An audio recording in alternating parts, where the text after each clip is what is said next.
ये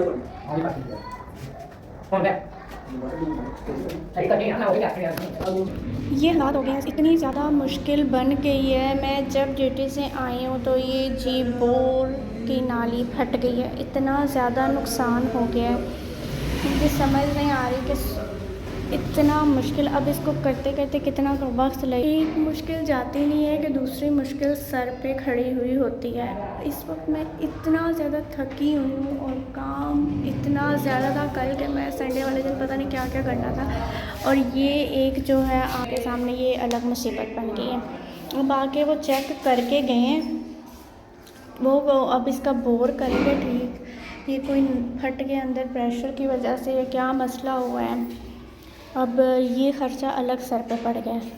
अब देखो ये कब तक ठीक होता है, क्योंकि पानी की इतनी ही ज़्यादा ज़रूरत है कि हर घर में ज़रूरत होती है पानी की, बहुत ज़्यादा ज़रूरत है। क्योंकि पिछली दफ़ा जब ये लगाया था तो पूरे 2 से 3 हफ़्ते पानी बहुत ज़्यादा मुश्किल से सर्वाइव किया था।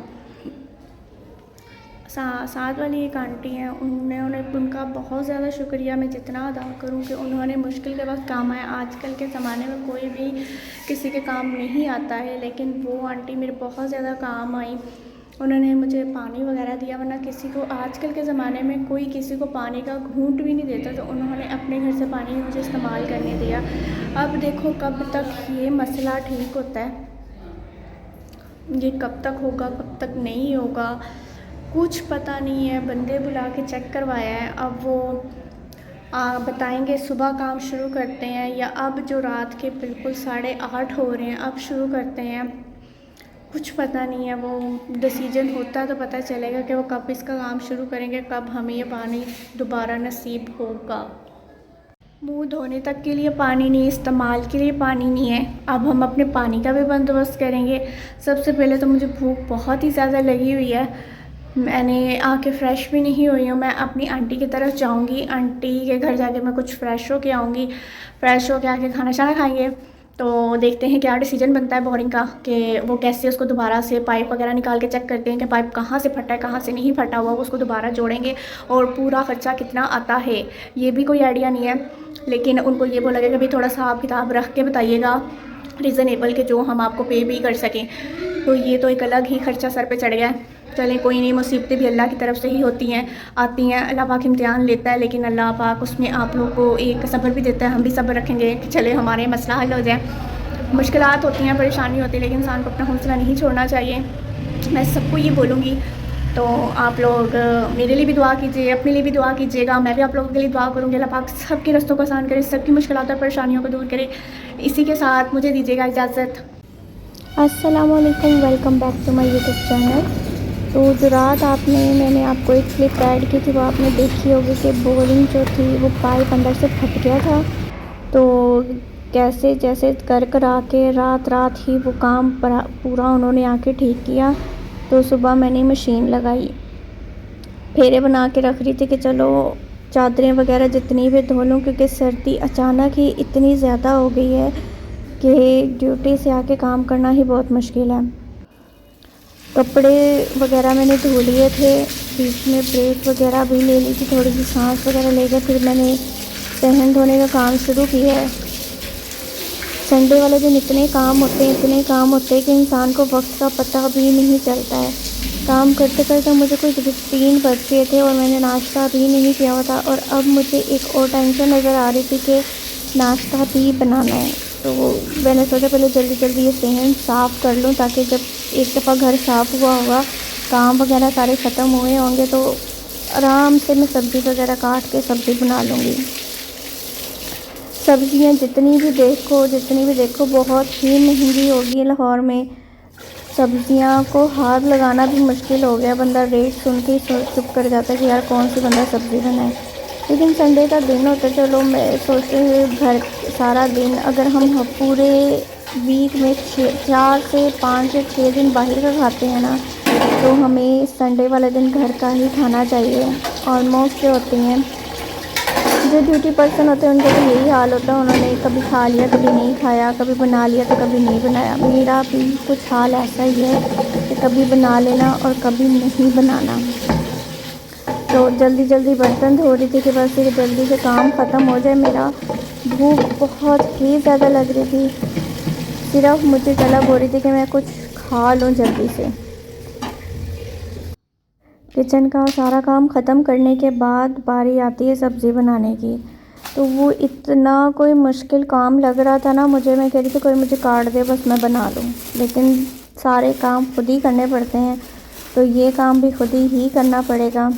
मैं अपने घर होती थी तो मुझे मतलब सब्ज़ी मेरे पापा काट के दे दिया करते थे और मैं पका लेती थी, लेकिन यहाँ पे ज़ोर लगा रही थी मैं कि ये खुद ही मैं काम कर लूँ।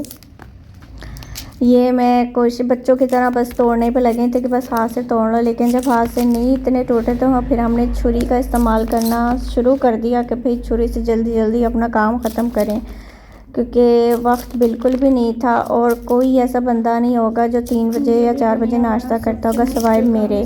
मुझे मेरी मम्मा से इसी चीज़ पर बहुत ही ज़्यादा डांट पड़ती थी कि पहले इंसान नाश्ता कर ले फिर काम कर ले, लेकिन मैं वो हूँ कि जो पहले काम ख़त्म करती हूँ फिर जाके नाश्ता करती हूँ कि सुकून से यार 2 पल का नाश्ता करना होता है, उसमें भी जल्दी जल्दी अगर बंदा नाश्ता करे और फिर कामों में लग जाए तो मज़ा नहीं आता। गोभी काटते काटते मुझे ख्याल आया कि यार ये तो वैसी ही लग रही जैसे वो ब्राइडल्स नहीं होती हैं जो हाथ में फ्लावर पकड़ती हैं, तो ये बिल्कुल वैसी ही लग रही थी। कुछ देर के लिए मुझे बिल्कुल ये वैसी ही लगी। मैंने कहा चलो हम इसको ज़िबा कर देते, कोई मसला नहीं, हमें पकानी है सब्ज़ी बगैर किसी देरी के, इसको जल्दी जल्दी काटो। तो हम जिसको काटेंगे अब चुटकियों में। मुझे नहीं पता कि किस किस की आदत है, लेकिन मैं जब भी कोई सब्ज़ी बनाती हूँ, चाहे वो शलजम हो चाहे वो गोभी हो, मैं उसको खाने बैठ जाती हूँ। तो बहुत से लोगों की आदत होगी, मुझे नहीं पता किस किस की, लेकिन मुझे में तो ये आदत है। अब बुरी मानी जाए अच्छी मानी जाए वो पता नहीं है, लेकिन मैं बिना धोए उसको खा रही थी। सब्ज़ी बिल्कुल काट के छोटी छोटी जल्दी जल्दी बस काटी और उसको धोने के लिए आई हूँ। आलू इसमें मैं बहुत ही कम रख रही थी क्योंकि इतनी सब्ज़ी की ज़रूरत नहीं थी, मैंने थोड़ा सा ही रखा हुआ था। आलू बीच में ख़राब भी था, मैंने कहा चलो कोई नहीं इसको धो लेती हूँ, फिर जब काटूँगी तो उसको इस वाले पोर्शन को साइड पे कर दूँगी।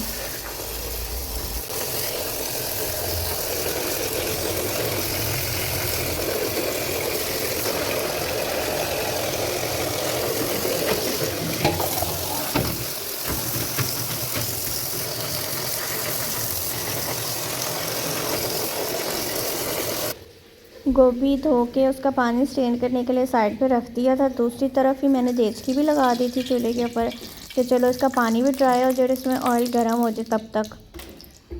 ऑयल का अंदाज़ा लगा रही थी कितना ही रहेगा, तो इसमें डाले टमाटर। प्याज़ों का मैं इस्तेमाल नहीं करती हूँ कभी कभार, मतलब अच्छी नहीं लगती, ये मैं अलग तरीके से बनाने की कोशिश कर रही थी। इसमें मैंने सिर्फ टमाटरों का इस्तेमाल किया और बहुत ही टेस्टी बनी थी। ये फर्स्ट टाइम एक्सपेरिमेंट कर रही हूँ, कौन कौन करता होगा मुझे नहीं पता, लेकिन मैं ज़रूर ये काम करती हूँ कि नई नई चीज़ें ट्राई कर लेती हूँ कि चलो अच्छी बन जाए। बस इसमें मैंने टमाटर और मिर्चों का ही इस्तेमाल किया था, बाकी जो मसाले हैं वो हम साथ साथ ही ऐड करते जाएंगे। मिर्च अपने मुताबिक ऐड की थी मैंने कि जितनी कि मैं खाती हूँ, मैं बिल्कुल लाइट मिर्च रखती हूँ, मैं ज़्यादा तेज़ नहीं खाती हूँ। नमक भी मैंने अपने हिसाब से ही ऐड किया था और हल्दी भी मैंने अपने हिसाब से ऐड की थी।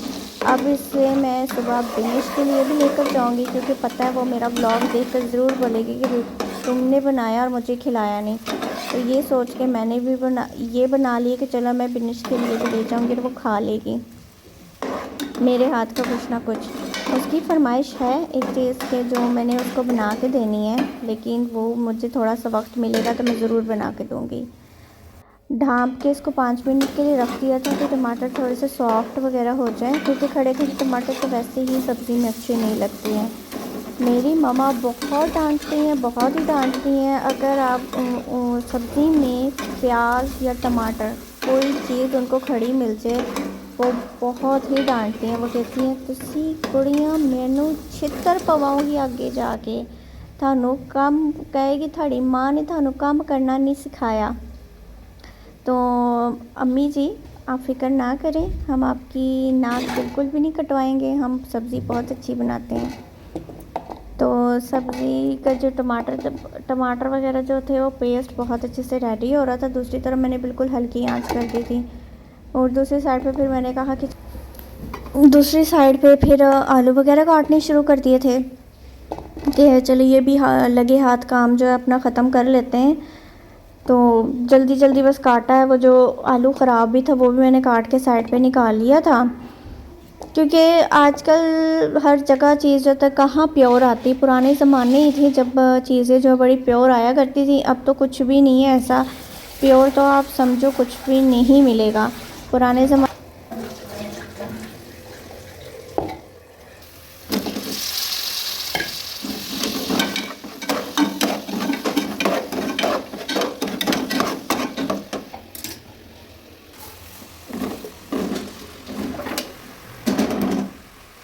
चीज़ें वगैरह जो है इसमें ऐड कर दी थी और मुझे तो कलर ही बड़ा प्यारा लग रहा था इसका। काफ़ी टाइम के बाद मैंने वैसे सब्ज़ी बनाई है, लेकिन कलर इसका बहुत ही मज़े का लग रहा था। आपको नज़र भी आ रहा होगा, जितनी भी कोई वीडियो देख रहा होगा वाकई उसका भी दिल कर रहा होगा कि हम घर पे बना लें। तो आप बना सकते हैं। मैं बिल्कुल सिंपल तरीके से बनाती हूँ, मुझे ज़्यादा चीज़ें ऐड करना बिल्कुल पसंद नहीं है। मैं उतनी ही चीज़ें ऐड करती हूँ जितनी की नीड हो। जल्दी जल्दी बस इसको घुमाया, वो एक तरफ तो नीचे ही गिर गई थी, कोई बात नहीं। तो मैंने तो इसमें उतनी ही चीज़ें ऐड की हैं जितनी कि मुझे मसाले चाहिए तो होते हैं। अब इसको मैंने कुछ देर के लिए दम पे रख दिया है। मैक्सिमम को ये इसको मैं 15 मिनट या 20 मिनट रखूँगी, इससे ज़्यादा नहीं। पानी वगैरह तो मैं कुछ भी ऐड नहीं करती हूँ। साथ ही साथ सफाई कर दी कि साथ साथ सफाई कर लो भाई, बाद में भी मुझे ये सारा काम ख़त्म करना पड़ेगा, जो कि मेरे लिए तो बड़ा मुश्किल है। मैं बस रोटी खा के लेट जाऊँ सुकून से, वो ही बड़ी बात है। लगे हाथ धनिया भी कट कर लिया कि चलो जल्दी जल्दी बस इसको कट करूँगी, सजावट करूँगी उसके ऊपर और भून भान के जल्दी जल्दी ख़त्म काम।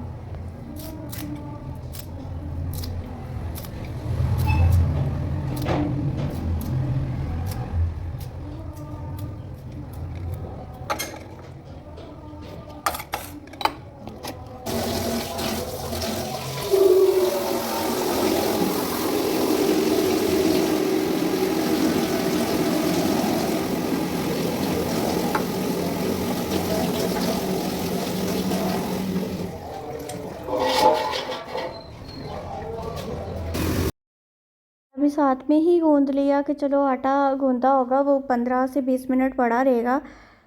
आटा गूंदते गूंदते सोचा कि चलो यार गोभी तो बन ही रही है, गोभी के पराठे ही बना लिए जाए। बस इसी ख्याल से फिर हमने आटा भी गूंदना स्टार्ट कर दिया कि चलो 5 से 10 मिनट जो है वो उसको गूंद के रख दूँगी तो अच्छा बन जाएगा। वो होता है ना, माएँ हमेशा कहती हैं कि आप रोटी बनाने से पहले 10 से 15 मिनट आटा गूंद के अगर रखते हो तो उसको 10 से 15 मिनट छोड़ दो। वो कोई पता नहीं क्या उनका एक्सपीरियंस है, मुझे तो आज तक इस बात की समझ नहीं लगी, लेकिन वैसे होता है कि आटा बहुत अच्छी लेप बना लेता है, रोटी इससे बहुत फूली फूली बनती है। तो मैंने भी यही सोच के आटा गूंद लिया जल्दी जल्दी।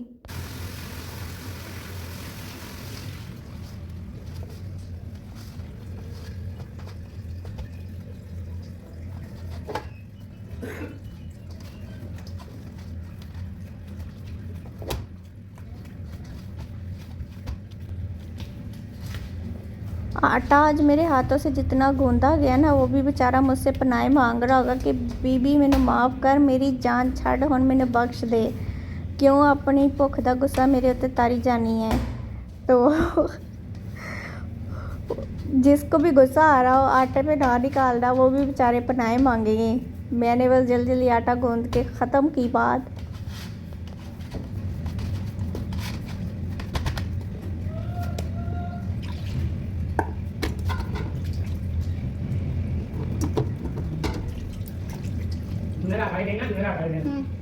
सारे काम खत्म करने के बाद मैंने बिल्कुल भी नाश्ता नहीं किया। मैं बहुत ज़्यादा थक गई हूँ। संडे का दिन और काम काज ना हो ऐसा कभी हो ही नहीं सकता है। काम तो हर घर में होते हैं और संडे वाले दिन तो ये भी होता है कि हम ये भी कर लें, हम वो भी कर दें, हम ये भी कर लें। तो छुट्टी वाले दिन मेरा भी कोई यही कंडीशन होती है कि मैं कहती हूँ मेरे ज़्यादातर जितने भी काम हैं वो ख़त्म हो जाए जल्दी से जल्दी। तो एक तरफ ये दम पे रखी हुई है, मैक्सिमम इसको हम कोई 15 मिनट रखेंगे ताकि थोड़ा सा गल जाए। तब जब तक ये गलती है तब तक तो हमें इंतज़ार करना पड़ेगा। भूख तो लगी लगी सारी बात है। और आटा मैंने गूँध के रख लिया, इसको मैं ढक दूँगी किसी झन्नी के साथ, ताकि ये 15 मिनट तक ये भी थोड़ा सा मतलब सॉफ्ट हो जाएगा, अच्छा हो जाएगा। फिर रोटी बहुत मज़े की बनती है। तो गोभी तो बना लिए, आइडिया आ रहा है कि गोभी के पराठे ही बना लेते हैं। गोभी बनेगी तो गोभी के पराठे बनेंगे। थोड़ा सा जितनी देर ये नरम होती है तब तक हम इंतज़ार करेंगे, इसको भूनेंगे, उसके बाद ही बनेंगे। भाई साहब और कितना इंतज़ार करना पड़ेगा, करना ही पड़ेगा इंतज़ार।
थोड़ा सा सेक लगने देंगे ताकि थोड़ा सा ना नीचे से क्रिस्पी सा क्रिस्पी होने के बाद इसकी पोजीशन चेंज कर देंगे और ऑयल इतना सा ही में डालेंगे, दोनों साइड से सेम लगाएंगे। ज़्यादा ऑयल का इस्तेमाल मुझे रात बिल्कुल भी नहीं आता, इसलिए मैं कम ऑयल का ही इस्तेमाल रखती हूँ।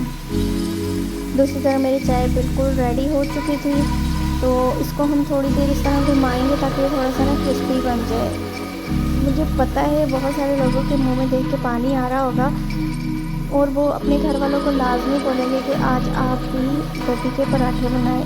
मेरे ख्याल से पूरे पाकिस्तान, पूरे Punjab, even that out country में ये जो चीज़ें हैं ये बहुत ज़्यादा फेवरेट होती हैं। बंदा कभी कभार तो खा ही सकता है, और फिर मुझे तो टाइम मिलता है सिर्फ संडे के दिन ही खाने का। बाकी दिनों में मेरी अर्ली मॉर्निंग जो होती है वो शिफ्ट होती है, मैं घर से भी काम नहीं करती, मुझे ऑफिस ही जाना होता है। तो ऑफिस में इतना वक्त ही नहीं होता है कि ऑफिस से पहले हम नाश्ता करें, नाश्ता करने के बाद ऑफिस पहुँचें, क्योंकि अर्ली मॉर्निंग जब पहुँचना होता है तो नाश्ता वगैरह तो वहीं होता है। फिर ये चीज़ें सिर्फ संडे को ही नसीब होती हैं कि अपने हाथ का या घर का बना कुछ खाएँ। बहुत ही अच्छा कलर आ रहा था पराठे के ऊपर। अक्सर पराठे क्रिस्पी तभी बनते हैं जब आप तवे के ऊपर स्टिल छोड़ ना दें, उसे घुमाते रहें। जब आप इसे हल्का हल्का मूव करते रहेंगे ना, आपका पराठा एक तो जलता नहीं है, दूसरा ये होता है कि एक क्रिस्पी बनता है और बहुत ही टेस्टी लग रहा होता है। ये मुझे इसकी शक्ल देख के ही मेरा दिल कर रहा था कि मैं सारी चीज़ें छोड़कर बैठ के बस इसको ऐसे खाने बैठ जाऊँ, लेकिन नहीं, पहले मैं अपना काम पूरे तरीके से ख़त्म करूँगी। किचन को साथ ही क्लीन कर दूँगी और साथ ही एक पराठा बनाऊँगी, एक साथ सूखी रोटी बनाऊँगी और अच्छे से बस इसको पका के उतार लेंगे। थोड़ा सा मैंने आंच थोड़ी सी नीचे तेज़ कर दी थी, इसलिए मेरा फोकस इसी पर था ज़्यादातर कि बस ये जल्दी बन जाए।